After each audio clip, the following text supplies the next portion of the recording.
malam sahabat trader Indonesia. Kali ini saya berada di Kota Palopo bersama teman-teman trader yang berada di Kota Palopo.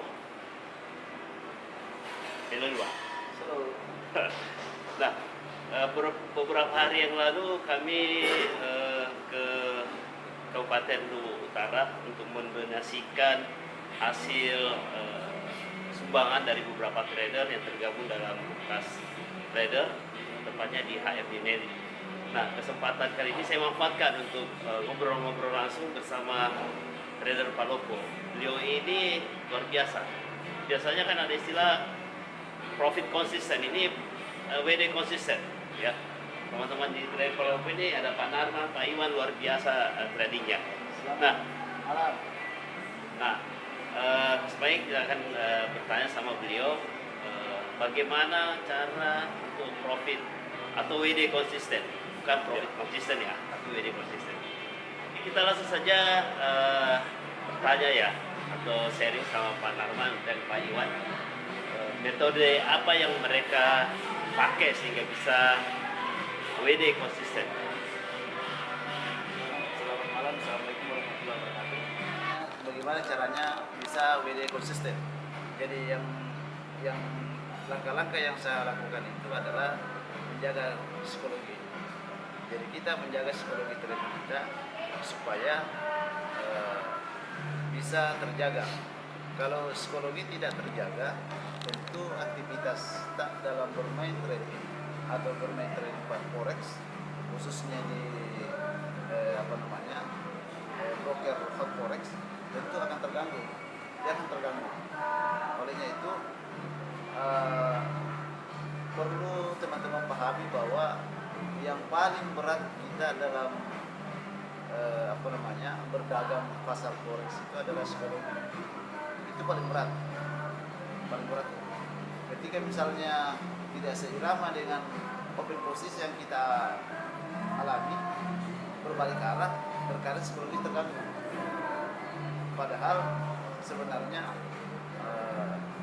bisa saja kita profit, tapi karena berburu tidak ada planning yang jelas, pada saat kita masuk tidak ada planning yang jelas, sehingga berburu bisa buang, bisa hedging, bisa apa dan apalah. Nah, itu. Kemudian yang kedua, kita bisa konsisten karena kita sudah tetapkan pola permainan, kita sudah tetapkan. Kita tidak menguji lagi pola A, pola B, pola C, karena kita sudah menentukan bahwa pola ini yang harus saya pakai. Kemudian menentukan pair. Jadi pair ini perlu sekali kita tentukan mata uang apa yang kita mau. Kalau kita mau bergerak di mata uang, kalau dia misalnya di komoditi, misalnya emas, atau silver, atau gold, atau oil, tentu kita harus pastikan apa yang kita mau main. Kemudian karakteristik permainannya harus kita tahu, dalam artian bahwa dalam satu hari ini satu mata uang itu pergerakannya berapa pip. Anggaplah misalnya yang seperti saya maini atau saya banyak rekomendasikan ke teman-teman adalah GBU, Pound Sterling USD. Pound Sterling USD dia punya karakter pergerakannya itu dalam satu hari itu rata-rata biasanya sampai 1.600 pip. Kalau ada berita bisa sampai 2.000 pip. Tapi itu pun kalau terjadi ada berita itu biasanya sifatnya temporer. Oke, terima kasih Pak Narman. Untuk Bang Iwan sendiri, bagaimana caranya bisa WD konsisten? Oke, sebenarnya trik saya itu hampir sama dengan Pak Narman. Jadi selain psikologi itu kita bicara masalah teknikal juga ada di situ. Teknikal kan ada dua, teknikal fundamental. Saya biasanya main di teknikal. Jadi setiap minggu itu saya bikin analisa, umpamanya di tren bulanan, mingguan, kemudian turun lagi harian, kemudian H4, H1 itu untuk eksekusinya. Jadi biasanya saya ukur ini ketinggiannya, saya analisa kira-kira sampai di sini ini ketinggiannya atau low-nya, kemudian turun lagi. Jadi biasanya saya main di time frame H4. Jadi template mahal 4 itu H1 itu sekedar mengkonfirmasi ketika template 4 mengatakan candlenya turun, kemudian muncul candle baru, saya yakin dia turun. Tapi kita tunggu dulu konfirmasi di H1. Biasanya kalau H1 itu tunggu jam-jam kedua setelah pergantian candle H4. Itu aja Bang, sebenarnya sederhana aja. Mainnya itu tradingnya itu trading santai, tidak perlu terlalu ribet sebenarnya. Karena semakin ribet, semakin banyak indikator yang dipakai, semakin pusing kita menentukan keputusan. Terlalu banyak yang dipikir.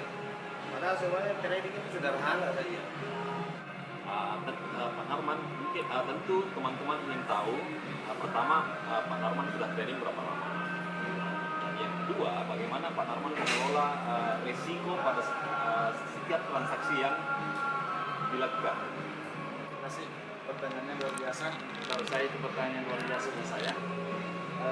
Tentu kalau kita bertanya bagaimana cara mengelola manajemen resiko atau manajemen profit ya, jadi jangan hanya bercerita resiko, tapi kita tidak bisa memanajemen profit.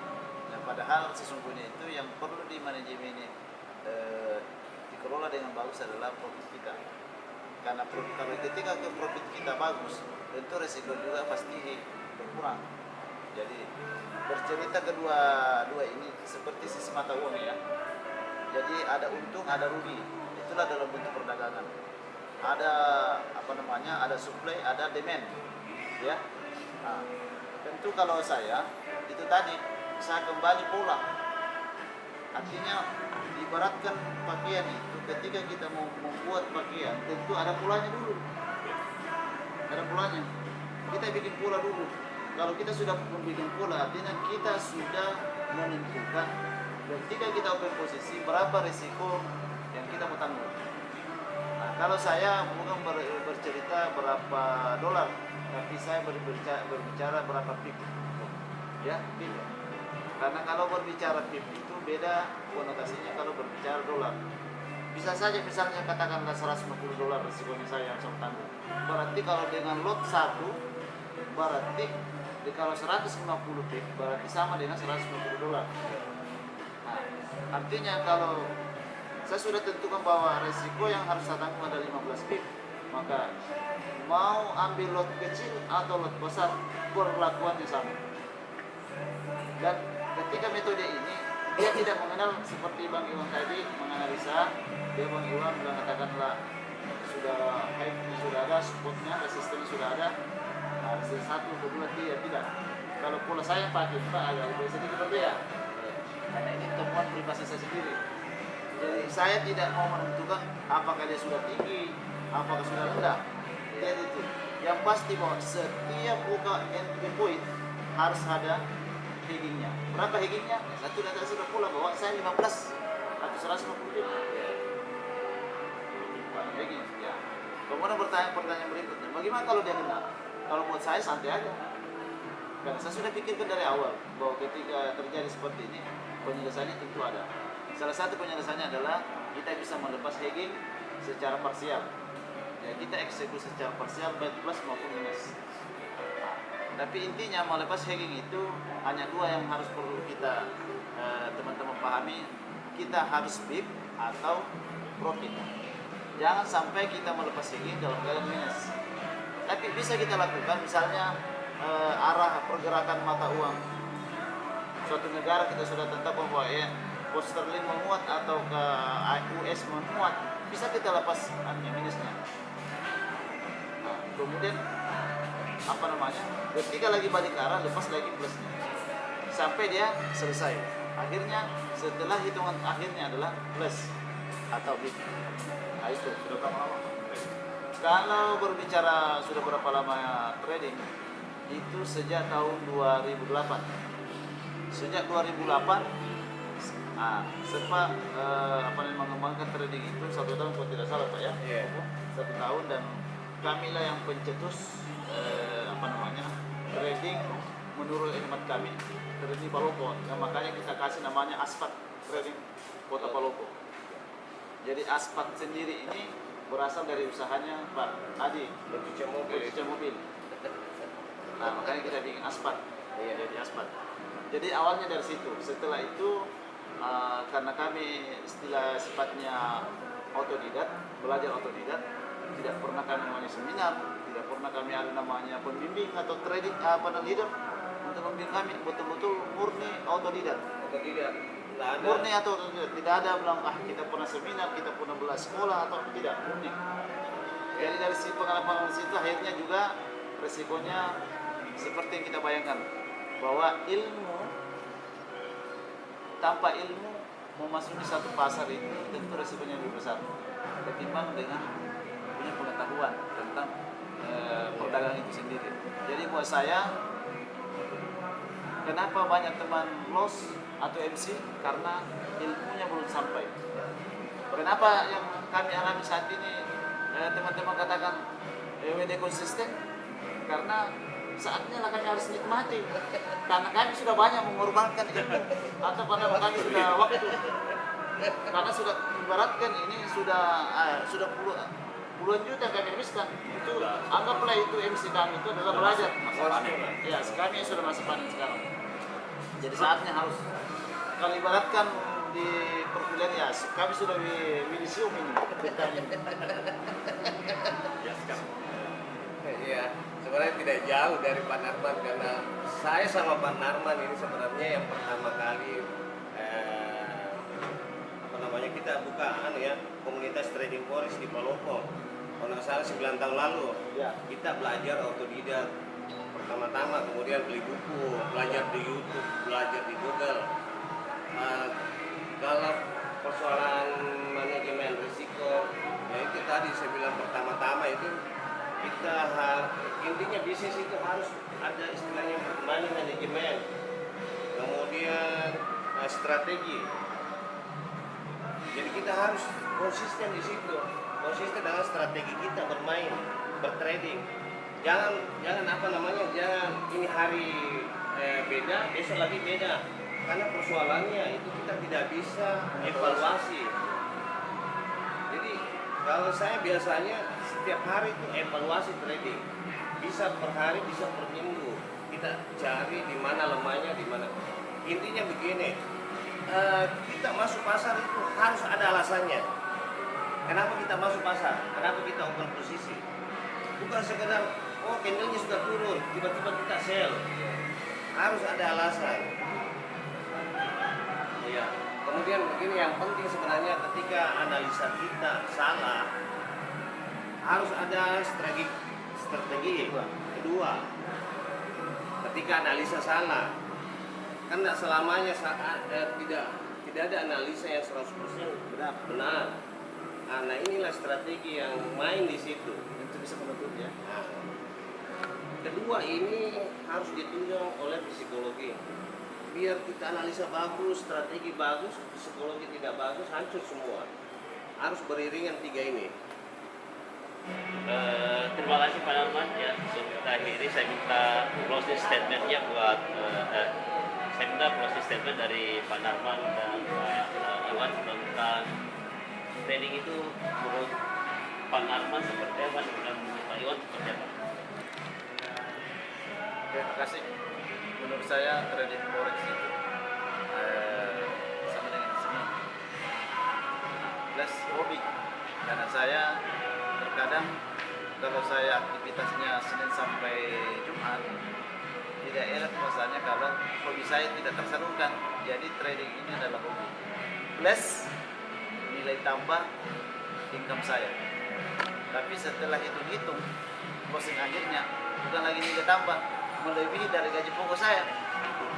Nah, itu yang terpenting buat teman-teman. Jadi saat ini teman-teman jangan ragu, jangan negatif thinking, tapi yang pasti bahwa pastikan kita tahu ilmunya. Pastikan kita tahu ilmunya. Ketika Anda teman-teman seluruh Indonesia, trading seluruh Indonesia konsisten dan tahu ilmunya, pasti Anda mengatakan bahwa trading ini asik dan bernilai sendiri. Ya. Kalau saya itu bilang trading itu adalah bisnis yang menggiurkan sebenarnya. paling menjanjikan. Bayangkan Mbak, mana ada pekerja yang bisa hidup cuma sejam 2 jam, tapi kita bisa menghasilkan bisa hiduplah selama 2 sampai 3 hari. Itu kalau modalnya kecil, bayangkan kalau modalnya besar, pasti profitnya lebih besar lagi. Bisa dalam satu hari kita trading itu bisa hidup sebulan. Enggak. Jadi menurut saya itu trading itu bisnis adalah bisnis yang paling menggiurkan dan tapi yang intinya setiap apa yang dilakukan itu harus punya ilmu, harus belajar dan tahan banting. Pokoknya kalau trader tidak tahan banting nggak usah, cukup jadi pegawai saja. Jadi intinya itu harus belajar dan disiplin. Itu yang penting, itu semuanya disiplin. Kalau biar kita jago bagaimana, kalau kita tidak disiplin masalah pola kita dalam bertrading itu usai jadi pasti hancur. Ya, itu aja Mbak. Pokoknya belajar saja. Yang mau terjun belajar. Oke, sahabat trader Indonesia, itulah tadi kedua trader dari Pendopo, Pak Narman dan Pak Iwan Objek. Iwan Objel ya. Ya, kalau di Facebook. Di Facebook gitu. Ya, follow ya. Beliau ini trader WD konsisten. Alhamdulillah. Anda harus ikuti saran-saran mereka tadi atau masukan bagaimana trik-triknya, bagaimana agar kita WD konsisten. Oke, terima kasih semuanya. Jangan lupa weekend.